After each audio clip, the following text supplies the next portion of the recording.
Urang lamun nyaritakeun Imam Ghazali saeutik bae. Imam Ghazali teh eueuh anu teu apal ka Imam Ghazali, kahebatan Imam Ghazali ti mimiti julukan Hujatul Islam lantaran talar hadis 100.000 hadis. 100.000 hadis talar. Urang mah ieu urang boro-boro 100.000 10 hadis geus hese. Saryudi mah hiji bae kulo mauludin bae geus eta bae. Paranti maulidan man ahabani eta deui jang paratinangan berkat eta bae ieu 100.000 Hujatul Islam kabelah dieuna Imam Ghazali teh terus suluk jadilah waliun min auliyaillah ngarang nyana ihya ketika nyana keur ngarang tungtung ditungtung neuk dibalikeun eta aya mangsi di dinya teh jadi lamun dibalikeun ke rocet ka ditu diantep nah diantep di dinya teh aya laleur nginum di mangsi manehanana dideleuk ku Imam Ghazali oh laleur karunya mah ceuk berarti haus ya laleur teh diantepkeun geus beres laleur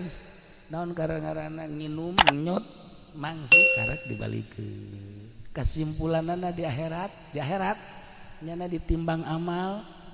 kabeh bagus damangan teu ngajadikeun kabeuratan amal nu jadi kabeuratan amal teh mere nginum kalaleur sakitu doang Masya Allah tak ieu lah mere nginum kalaleur atuh komo aja pendi mah merena kadang-kadang sakua atuh budak saya nginum tak weh atuh kurang kumaha deui beres ditah mayar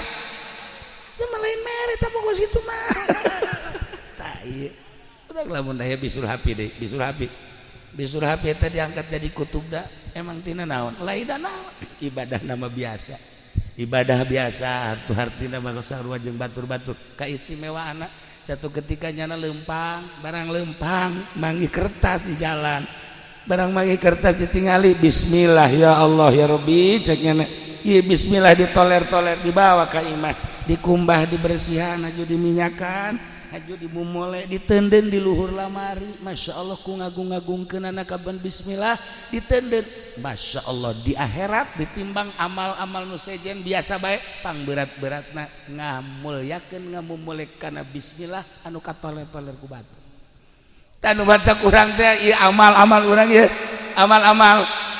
naon bae hayu bae gawean kadang-kadang salat urang maria kadang puasa ria kadang-kadang sodako gede ria kadang-kadang kan teu karasa Assalamualaikum aya naon ye tuh kula ieu can dahar ti kamar ya tah bere teu karasa kan urang kula cara dipendi mah lain kitu Waalaikumsalam aya naon ja kula ti kamari can dahar kita kusaha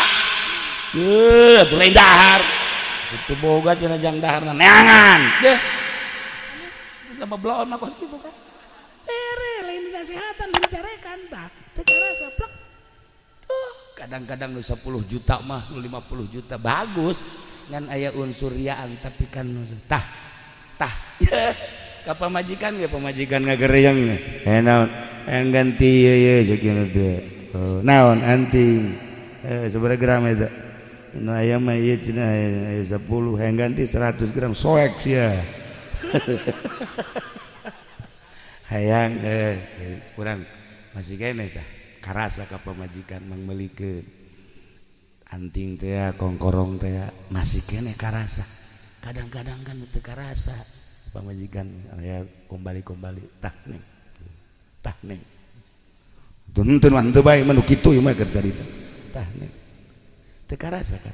nu 500 nu 1000 anu 10.000 tah cekel tah kadang ku kos kitu nu teu karasa eta teh ngajadikeun berat amal urang mantak urang ulah noler amal anu leutik kadang amal nu leutik cak urang horeng gede cak Allah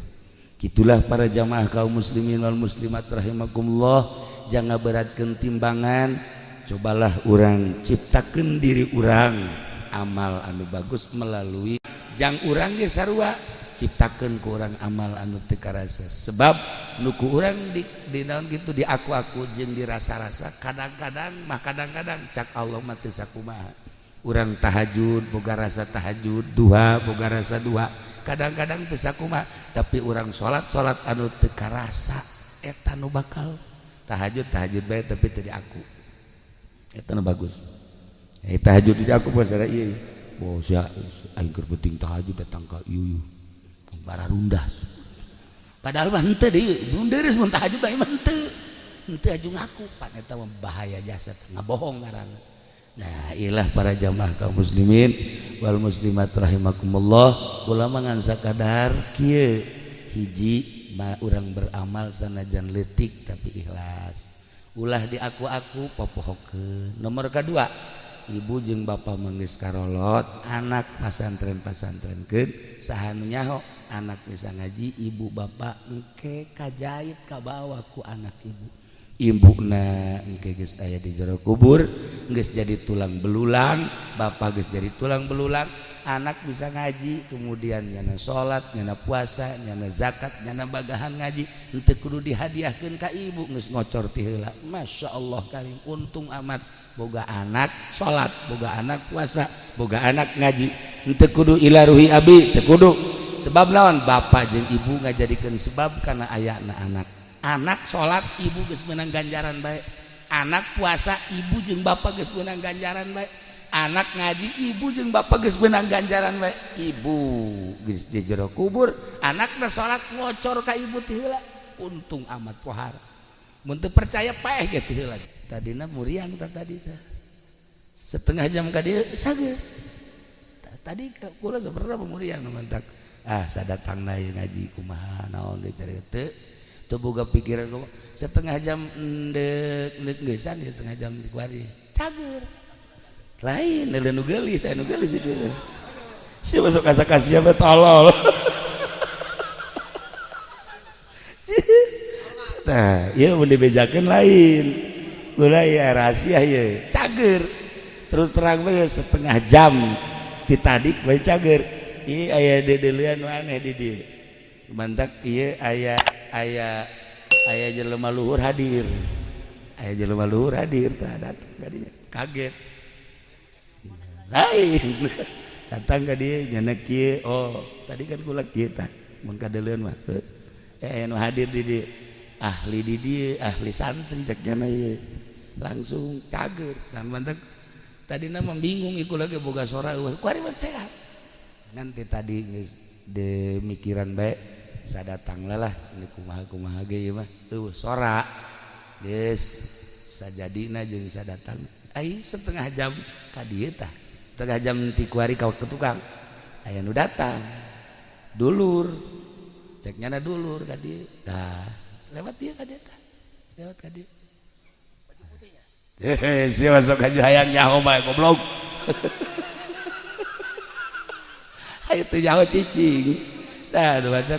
badak tadi kula kaget di dia nu ngaco kasurupan para jamaah kaum muslimin sok aya nu aneh-aneh bae nah jadi urang ieu ieu kuari henteu sambarangan ieu aya nu hadir ieu di dieu kada badak sok aya nu aneh kieu ieu tah neuleuan nya ka belah ditu lolobana ka ditu meureun nya tah ieu jadi hikmahna mah ieu mah ajapun ngaji da mah sabodo kula cager jadi kula ieu cager ieu alhamdulillah nah sakitulah dina malam ieu sakali deui khususna ka Abah Haji Uding beserta isi urang doakeun mudah-mudahan dihampura sakabeh dosana kemudian mudah-mudahan dilegakeun jeung dicangkeun kuburanana urang nu hadir di dieu mudah-mudahan husnul khotimah mudah-mudahan di akhirat urang